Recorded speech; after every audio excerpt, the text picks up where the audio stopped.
Hey everyone, welcome back to this week's edition of the Maconi Setup Shop A-Fix Tutorials. Today we are going to cover the Pocono Raceway. This track is very unique. It has three very different length straightaways and three completely different corners that are very unique and provide a lot of character to this racetrack. So in today's video, we're going to try to help you have a better understanding on how to navigate this track and have a lot of success this week. First topic we're going to cover is shifting. Down this long straightaway, you will be shifting into fifth gear somewhere around the end of pit road wall. It'll depend on the draft and the speeds that you're carrying. As you go into turn one, you'll be downshifting into fourth gear, using the engine to help slow you down, as well as helping you get off the corner. In solo car, or if you're not in the draft, you can get down this straightaway here in fourth gear only. I do think, however, in a race when you're in the draft or having a draft effect, you may need to grab fifth gear briefly, but you want to shift back into fourth gear while you brake for the tunnel turn, because you're going to use fourth gear throughout this entire straightaway here between turns 2 and 3. Again, it helps slow the car down on corner entry, and it's going to allow you to have the most momentum coming off the corner to make the straightaway a little bit longer.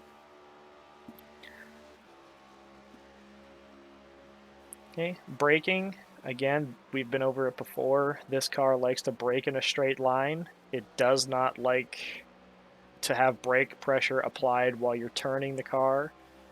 So again, we try to do all of our braking before the corner. You'll see that I use a lot of brake pressure early, and I try to get off of it as I get into the corner so that the car will roll freely and not feel like it's tight or pushing.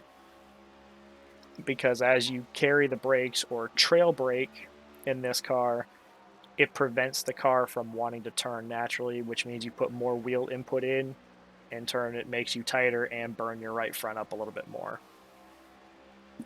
The importance of turn 3, the corner we just came off of, on corner exit, you really want to try to keep your wheel as straight as possible.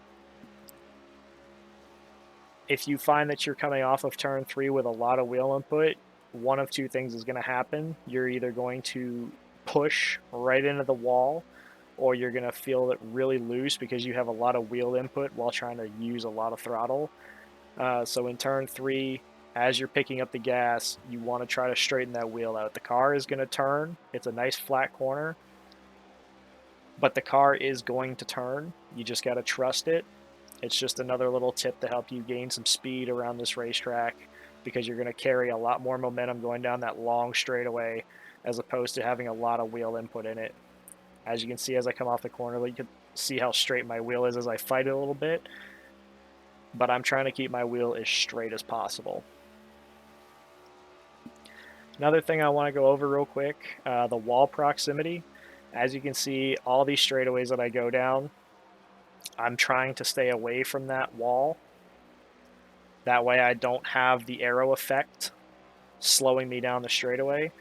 When I was running laps earlier, I found that holding the car closer to the wall, having that wall drag slow me down, I was losing anywhere between 300ths to about 600ths a lap just by being too close to the wall, because it slows down your straightaway speed.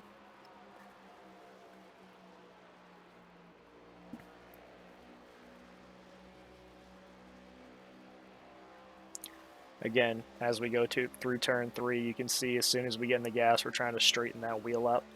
One of the last things I want to touch on before we switch over to the in-car is down here in turn 1, you'll notice that I'm not on the yellow line. I'm leaving about a car width of room. That's because down here in that area, closer to the gray, the track is really bumpy, and it just upsets the car. It doesn't allow you to get off the corner as well.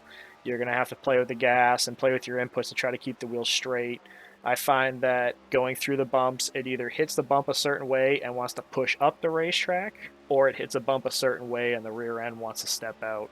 Either way, both of those things are going to cost you time. So by staying about a car length off the yellow line down there, I find the racetrack is a lot smoother and you're able to make much better lap time. So we'll switch over to the in-car so you guys get a much better perspective.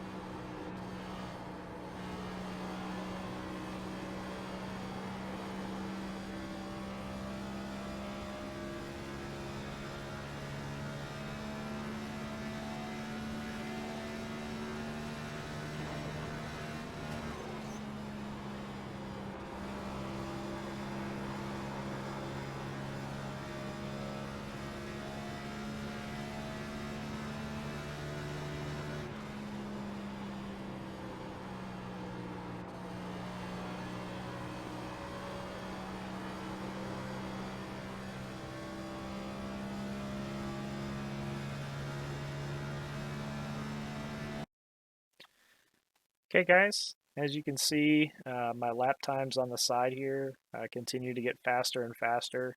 This tire has a lot of grip. The racetrack has a lot of grip. It's still going to be very important to try to manage your tires. There's not a whole lot of fall off, so just keep that in mind when you're racing here this week. And try to save your stuff when you can so you can have a very strong car at the end of the run.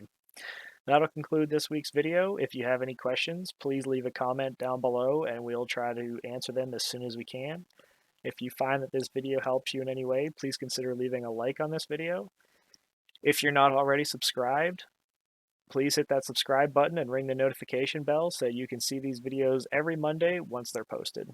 Best of luck this week, and we'll see you out on the track.